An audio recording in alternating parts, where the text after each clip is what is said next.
todos. Hoje sou eu que vou falar e vamos estar falando um pouquinho sobre o livro O Céu e o Inferno. E nós não trouxemos slides como motivo ou sugestão de motivação para que todos nós vamos, no final da palestra, nos sentir extremamente motivados para estudar o livro O Céu e o Inferno. Ele é extremamente importante.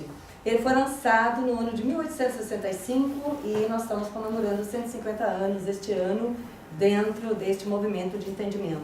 Então, o tema da nossa fala é o céu e o inferno à luz da psicologia do espírito. A psicologia do espírito nos remete ao ser imortal que todos nós somos.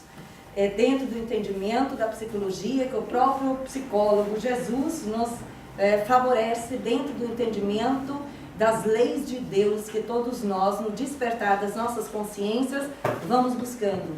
E o livro Céu e Inferno, ou Justiça Divina, como às vezes é colocado, apresentado, ele vai falar bastante para nós sobre a lei de causa e efeito. E nós vamos trazer alguns aspectos do livro, porque obviamente o nosso tempo é bastante limitado. E o livro é muito rico em termos de informações, para que nós vamos conhecendo nós mesmos. Porque lá pelas tantas nós vamos estar falando, inclusive, tem muitos depoimentos de espíritos, irmãos nossos em humanidade, que à época de Kardec se prontificarem a colaborar, trazerem as suas evidências depois de desencarnado de como viverem aqui na Terra, para ajudar a nós que estamos agora reencarnados a fazer escolhas diferentes, melhores, dentro do cumprimento da lei de Deus ou dentro da lei de causa e efeito. Então, com isso em mente, entendendo que o livro Céu e Inferno, ele é consequente de um livro dos Espíritos na quarta parte, e a quarta parte fala das esperanças e consolações. Que essa parte por si só é extremamente rica em informações para nós entender o nosso psiquismo como seres imortais, que nós somos viajores da eternidade, estagiando dentro da lei de causa e efeito, que é a lei de Deus que vai nos favorecendo escolhas diferentes. Então, dentro do livro Céu e Inferno, no capítulo 1, que fala sobre o futuro e o nada, nós temos indagações muito importantes que Kardec fez e nos ajuda, inclusive, a despertar a nossa consciência, dizendo: nós vivemos, pensamos, agimos, eis o que é positivo. Nós morremos e isso não é menos certo. Deixando a Terra, para onde vamos? Todos nós aqui presentes, encarnados ou desencarnados, já temos a consciência lúcida para saber para onde vamos? Seremos melhores ou piores? E o que entendemos por melhor ou pior? É tudo ou nada? Acabou ou tem continuidade? Ou viveremos eternamente? Como será que está o nosso psiquismo diante dessas indagações? E ele prossegue ainda, dentro do próprio primeiro capítulo: pela crença em o nada, o homem concentra fortemente todos os seus pensamentos sobre a vida presente. Não poderia, com efeito, logicamente, se preocupar com o futuro que ele não espera. Ali nós somos lembrados, inclusive o livro Céu e Inferno nos ajuda a estudar isso, da teoria nihilista, que também o livro dos médiuns, do sistema, nos apresenta. Então, dentro dessa teoria, existe agora a vida aqui, acabou depois, nada mais prossegue. Portanto, aproveita o quanto pode. E aí a gente sai do corpo e diz: meu Deus, continua, não é?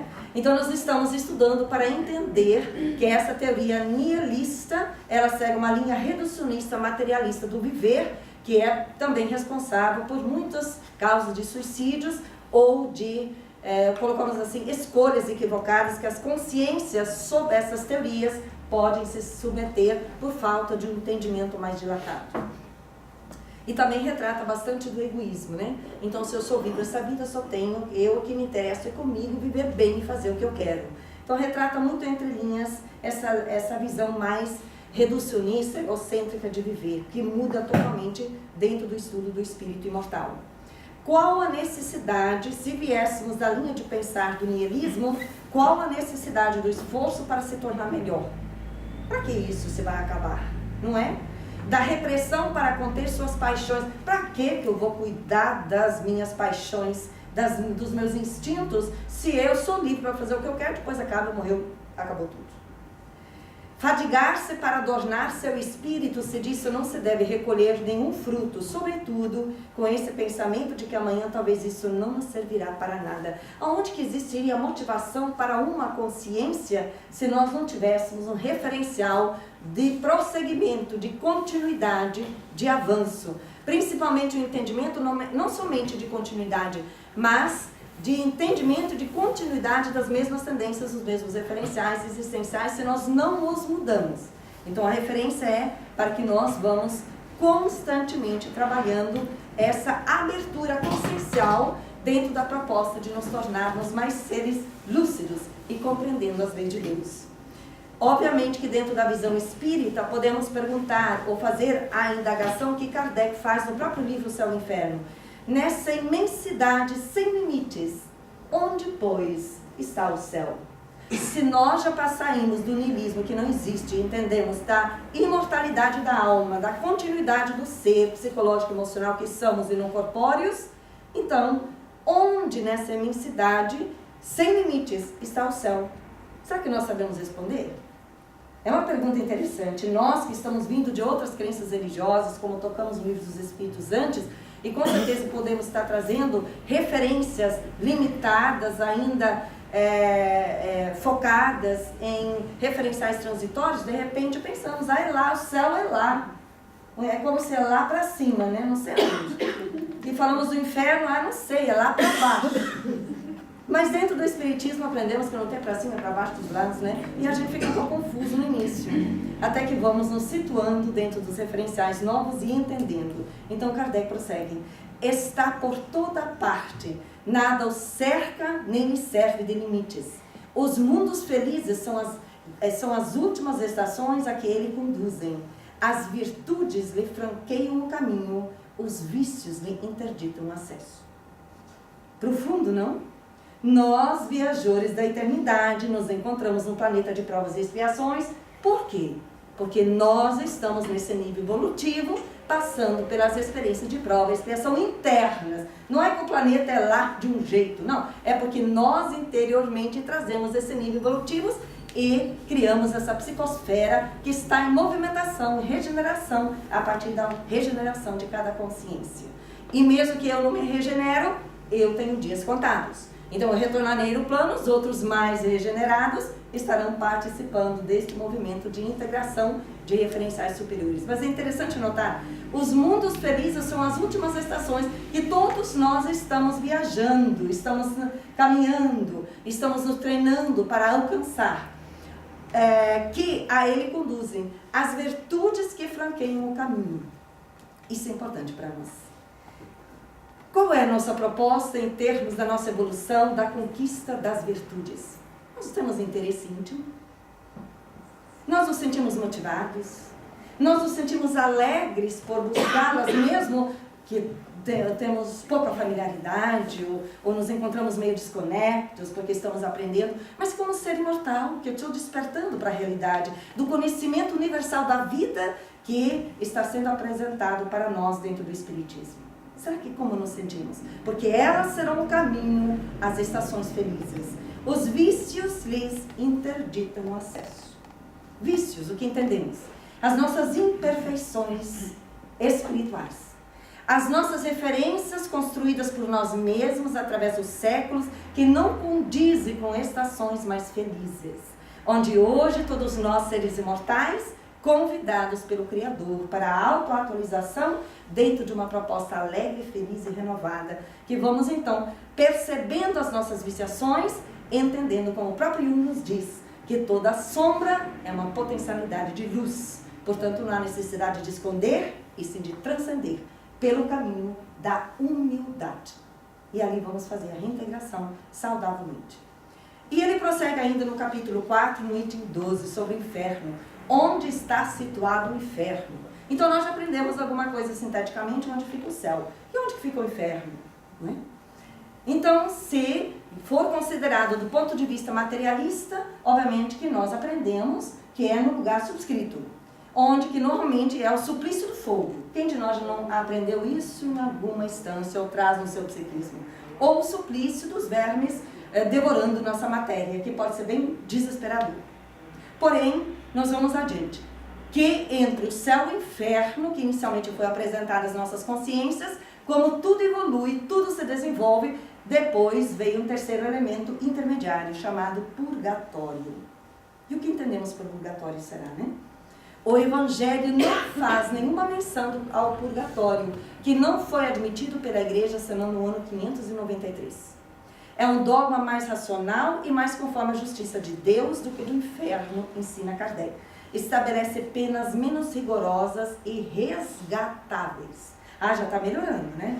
Já tem um pouco mais de esperança, porque antes fez mal, vai para lá e acabou. Agora já vem renovando o psiquismo, né? Sem o purgatório não há para as almas senão duas alternativas extremas, ensina Allan Kardec. A felicidade absoluta ou o suplício eterno. E nós que nos movimentamos nesse intermediário, onde é que ficaríamos? Desolados, sem referência, não é? Então nós vamos aprendendo pouco a pouco, quando Kardec diz, estabelece menos penas rigorosas e resgatáveis, porque vai abrindo o psiquismo, entendendo que não é 880, as leis de Deus não funcionam assim, dentro do nosso movimento, de suas criaturas como aprendizes das suas leis naturais. Então, tudo que eu fiz, podemos modificar, se necessário, se faz atualizar. E dentro desse mecanismo de autoatualização, onde quer que nos encontramos, seja encarnados ou desencarnados, nós constantemente temos oportunidade de atualizar o nosso histórico. Então, inferno, purgatório, nós espíritos espíritas tememos o umbral? Às vezes você diz, meu Deus do céu, mas se eu parar no umbral, o que vamos fazer? A gente pode se perguntar, nós já estamos sentados, né? Qual é a probabilidade que vamos parar no umbral? O que é umbral? Umbral é um estado de consciência. Então, o melhor que nós temos que fazer é entender que todas são instâncias divinas, acolhendo as criaturas nos seus diferentes níveis evolutivos, facilitando a evolução. Portanto, se eu parar no umbral, o que eu vou escolher fazer como espírito imortal? Trabalhar, servir. Nazareno Feitosa diz assim, uma das palestras dele, que ele já disse para toda a família dele, que é para colocar um crachá no caixão dele, trabalhador espírita. Se ele cair no umbral, ele sabe que todo mundo dirá, vamos lá, vamos trabalhar, vamos começar estudo ali, quem quer, quem vai ajudar? Não é linda a lei de Deus? Traz consolo e esperança, nos tira desses modelos limitadores, desesperadores. Porque os umbrais, quando isso tem uma ressonância em nós, fala do nosso estágio antes do inferno punitivo, que a gente registrou e teme. O espiritismo não é teoria de temer as consciências, sim de libertá-las, dentro de um raciocínio lógico, racional, embasado em pesquisas que o nosso codificador fez e se prestou para nos auxiliar aqui, né? Adiante, o lugar do purgatório nunca foi determinado, nem a natureza das penas, que aí são suportadas, foram claramente definidas. Claro, por quem? Por Jesus? Por Deus? Óbvio que não. Nós vamos estudando, vamos compreendendo que foram claramente definidas por aqueles seres, ou por nós mesmos, à época, que tínhamos uma visão limitada do entendimento das leis de Deus. Como nós outros conseguimos pensar menos, porque como mencionamos antes, nós fomos mais treinados para ouvir e não a pensar, e a gente validou aquilo. E agora vamos reestruturando. Ele continua, Kardec. Estava reservada a nova revelação preencher essa lacuna, explicando-nos as causas das misérias da vida terrestre, das quais só a pluralidade das existências podia nos mostrar a justiça.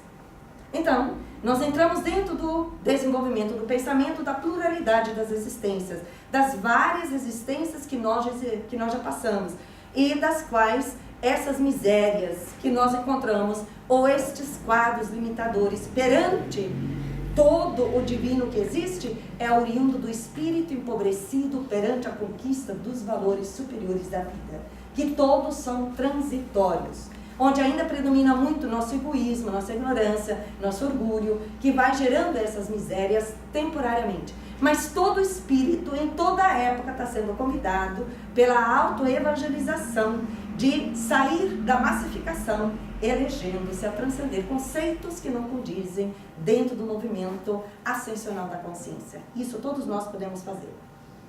E a justiça divina nos remete ao entendimento que ela se difere da justiça humana. A justiça humana, ela será e foi, através da história, atualizada conforme a evolução do humano, do espírito humano. Portanto, a justiça divina é imutável, a justiça humana é mutável, ela vai mudando. E mesmo que eu, como espírito imortal, transito por experiências em discordância à lei de Deus e não fui detectada pela lei humana, eu serei pela lei divina. Não dentro do mecanismo punitivo, mas reeducativo, porque todo movimento que a consciência se permite, consciente disso não, está registrado no nosso corpo espiritual, chamado perispírito. E também com tudo que nós fizemos ou nos equivocamos, ou com aquilo que logramos, o que for necessário alterar, cada pensamento modificado, cada comportamento atualizado para melhor, estamos atualizando o nosso próprio campo espiritual.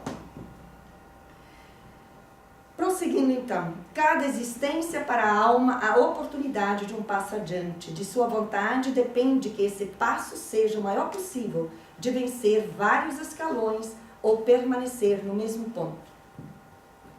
O que nós almejamos para nós? Queremos vencer vários escalões nesta existência ou permanecer no mesmo ponto? Porque dentro disso que Kardec coloca aqui, nos remete ao entendimento do livre-arbítrio. O livre-arbítrio nos remete às escolhas. Vários escalões, quer dizer, queremos avançar vários níveis nesta existência, porque vai depender de cada um de nós. Quem se automotiva se elege a servir muito mais do que ser servido, a prática da caridade na sua amplitude, em casa, no lar, no ambiente do trabalho, na rua, onde quer que estejamos, a consciência mais lúcida, ela avança mais. Quando estagnamos ou refutamos o convite à vida de ascender, nós podemos fazer menos do que poderíamos estar fazendo. Porque só depende de nós, somente de nós.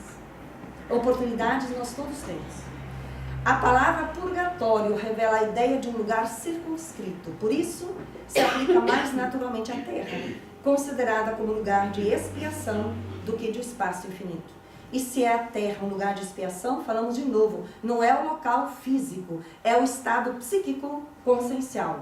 Porque toda essa questão do céu, purgatório e inferno retrata estados conscienciais espirituais. Portanto, muitos de nós que possamos ter medo de estar no umbral, de repente nós já estamos sem saber. Por que será? Será que tem níveis de umbral aqui na Terra? Óbvio, pelo que nós estamos vendo. São todos os níveis conscienciais em discordância com a lei do Criador. Onde existe violência, onde existe guerra, onde existe ódio, onde existe perseguição. É ali nos níveis variados, nessas gradações. Nós, quando vamos estudando, também aprendemos com os espíritos superiores que nós ainda não temos recursos interiores para entender realmente as profundidades dos níveis umbralinos, onde pode existir agressividades e violências que nós desconhecemos. A proposta para nós não é procurar ir para trás, a proposta é ir para frente e nos libertar cada vez mais dos eventuais modelos limitados que possam nos trazer infelicidade. E Allan Kardec prossegue no capítulo 5 dizendo: por que, pois, o Cristo não falou do purgatório? É uma pergunta interessante, não é? Eu quando li, é muito interessante isso. É que a ideia não existia, não havia palavra para representá-la. Serviu-se da palavra inferno, a única que estava em uso, como termo genérico para designar as penas futuras sem distinção. Nós estudamos anteriormente no Livro dos Espíritos. A espiritualidade trouxe, através das eras, o conhecimento da espiritualidade às consciências, de acordo com o seu nível evolutivo. Então, os termos, a terminologia também foi usada de acordo, e compete a nós agora, na medida que evoluímos, aprender a decodificar as palavras. Então foi apresentado de uma forma genérica, como muitos aspectos do Espiritismo são, nessa fase inicial, onde sabemos que o próprio Livro dos Espíritos é a primeira página dos ensinamentos dos Espíritos. Então tem muita coisa que nós necessitamos expandir a nossa consciência para não fazer interpretações literais e compreender o sentido profundo. Quanto o homem é lento para se desfazer dos seus preconceitos. Nós aprendemos no capítulo 5. Dos seus hábitos, das suas ideias primitivas. 40 séculos nos separam de Moisés. Compreendemos a verdadeira grandeza de Deus hoje? Procuramos compreender? Entendemos que a compreensão vai modificando para todos nós? É importante questionar. Segundo a doutrina espírita, de acordo com as próprias palavras do Evangelho, com a lógica e a mais rigorosa justiça, o homem é filho de suas obras durante esta vida e depois da morte. Vamos expandir. Durante esta vida, no Espiritismo nós aprendemos que temos uma vida e várias existências. Então, durante esta existência e mesmo depois que nós nos libertarmos do corpo físico, nós somos e herdamos a nós mesmos. Isso é extremamente construtivo e positivo, porque nós não estamos amarrados uns nos outros. Nós ficamos através dos ódios, da raiva, da perseguição, mas até isso nós podemos nos soltar, desde que nós queiramos. E este é o convite que a Bíblia nos faz. Quando somos lembrados que o homem é o filho de suas obras, dentro do livro Céu e Inferno, atendendo o desenvolvimento da psicologia do ser imortal, isto é realmente um convite automotivador e autolibertador. Não importa onde eu, espírito imortal, nós nos encontramos. Importa que tenhamos uma agenda, uma proposta evolutiva constantemente e nos motivamos gradualmente a alcançá-la. Porque o que hoje conseguimos transcender já será recursos maiores para transcender outras limitações internas que trazemos. E ir em busca ao desenvolvimento das potencialidades infinitas que todos nós trazemos. Excusar-se de suas faltas em razão da fraqueza da carne, isso está no capítulo 7 agora, a carne é fraca. Excusar-se de suas faltas em razão da fraqueza da carne não é, pois, senão um subterfúgio para escapar da responsabilidade. Então, quando às vezes somos mais seres fisiológicos do que psicológicos, não podemos dizer, não, mas é o corpo que tem essas vontades, essas necessidades, essas tendências, não é? E aí, na medida que vamos estudando e vamos saindo do ser fisiológico para o ser psicológico, você diz, meu Deus, sou eu. O corpo só responde o que eu penso e sinto. Logo, então, ele prossegue, Kardec. A carne não é fraca, senão porque o espírito é fraco. O que reverte a questão e deixa ao espírito a responsabilidade de todos os seus atos. Estamos fracos, quer dizer, nossas limitações que todos nós trazemos, nós vamos nos motivar agora a transcendê-las. Responsabilidade é autonomia de escolha. É acionar a vontade para o que é superior eterno. Entendendo que eu sou o melhor amigo ou companheiro de mim na eternidade. Vou elegendo, escolhendo referenciais que condizem a adquirir a força espiritual, que é decorrente da força dos valores reais. Porque a fraqueza vem da força dos valores transitórios, temporais, egocêntricos. E esses nós vamos ajustando amorosamente. A alma ou espírito sofre na vida espiritual as consequências de todas as imperfeições das quais não se despojou durante a vida corporal. Seu estado feliz ou infeliz é inerente ao grau da sua depuração ou das suas imperfeições. Todos nós vamos desencarnar, lamentamos informar. Como será que vamos despertar? Se fôssemos fazer uma enquete interna, nem precisa falar. Se Deus chegasse agora e dissesse assim, hello, move, vamos voltar. Como nos sentiríamos de deixar tudo aqui? Nossos filhos, pais, mães, casas, carros, bens. Nós nos sentiríamos livres? Sinceramente. Good. Nós nos sentimos amarrados? Com medo? Vamos revisando os conceitos. Nada do que aqui é real. Físico. Buscamos os valores reais. Esses não precisam de gaveta no caixão. São os valores psíquicos. da lucidez consciencial que sabe que é um viajor na eternidade. Está transitando pelo que Deus nos concede, porque tudo aqui pertence a Deus, portanto nós, suas criaturas, somos herdeiros de tudo. Porém, não se amarra, não se agarra, não depende. Usa para crescer e avançar. Atualizar o entendimento que ninguém é de ninguém. Aí vai solicitar uma abertura emocional. Libertação do espírito. Somos todos irmãos uns dos outros, filhos do nosso Criador, temporariamente estagiando por diferentes funções transitórias, não para grudar no outro, para ficar dependente, escravizar as consciências, para crescer a nível do nosso psiquismo, para adquirir instâncias mais felizes, para aprender um com o outro as virtudes conforme mencionamos anteriormente. É todo, em essência, uma possibilidade, uma oportunidade para aprendermos a amar em essência. Amar é a síntese. Aprender a respeitar, tolerar, cooperar, nos tornarmos flexíveis, relevar, flexibilizar e assim por diante. O bem e o mal que se faz são o produto das boas e das más qualidades que se possui. Não fazer o bem que se poderia fazer é, pois, resultado de uma imperfeição. Fala da nossa limitação interior, muitas vezes o egoísmo, a comodidade ou a rebeldia. Não vou fazer isso, não quero fazer isso. Isso sempre mostra a imperfeição espiritual.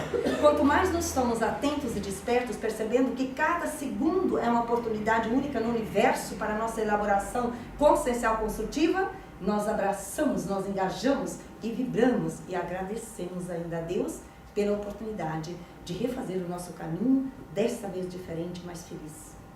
O meio de evitar ou atenuar as consequências dos defeitos da vida futura é dele se desfazer o mais possível na vida presente. Nós somos viajores, como falamos antes. Não tememos o futuro. Nos conscientizamos no presente. Todos nós trazemos limitações. Deus nos ama do mesmo jeito. Desde que nós não escolhemos nos excusar dentro das nossas limitações egocêntricas e as usamos para crescer e avançar. Mesmo imperfeitos dentro da conquista que nós estamos tendo no nosso aperfeiçoamento espiritual. E no capítulo, na segunda parte do Céu e Inferno, a passagem que ensina assim: o estado do espírito no momento da morte pode se resumir assim: o espírito sofre tanto mais quanto o desligamento do corpo seja mais lento. A prontidão do desligamento está em razão do grau de adiantamento do espírito. Puro ao espírito, para o espírito desmaterializado, cuja consciência é pura, a morte é um sono de alguns instantes, isenta de todo sofrimento e cujo despertar é cheio de sobriedade. Para o espírito desmaterializado, nós estamos no mundo material para nos desmaterializar, trabalhando a nossa proposta de espiritualização. Com isto, o momento de passagem, que para nós não é mais o primeiro, ele será mais leve, mais tranquilo. Quando vamos trabalhando o desapego das coisas, de pessoas, é outro fator fundamental, porque ele é um dos fatores inibidores na hora do desprendimento. Então, não é morrer, é necessário trabalhar o desencarnar. Morrer, acabou os quadros da fisiologia, esse processo está feito. Isso não quer dizer que nós já desencarnamos. Desencarnar é nos libertar a nível do perispírito com as ligações. E ali entra o quadro mental e emocional, onde cada ser, cada espírito se encontra. Cada espírito sofredor e queixoso vos contará a causa de sua queda, os arrastamentos nos quais sucumbiu. Dirá suas esperanças, seus combates, seus pavores. Dirá seus remorsos, suas dores, seus desesperos.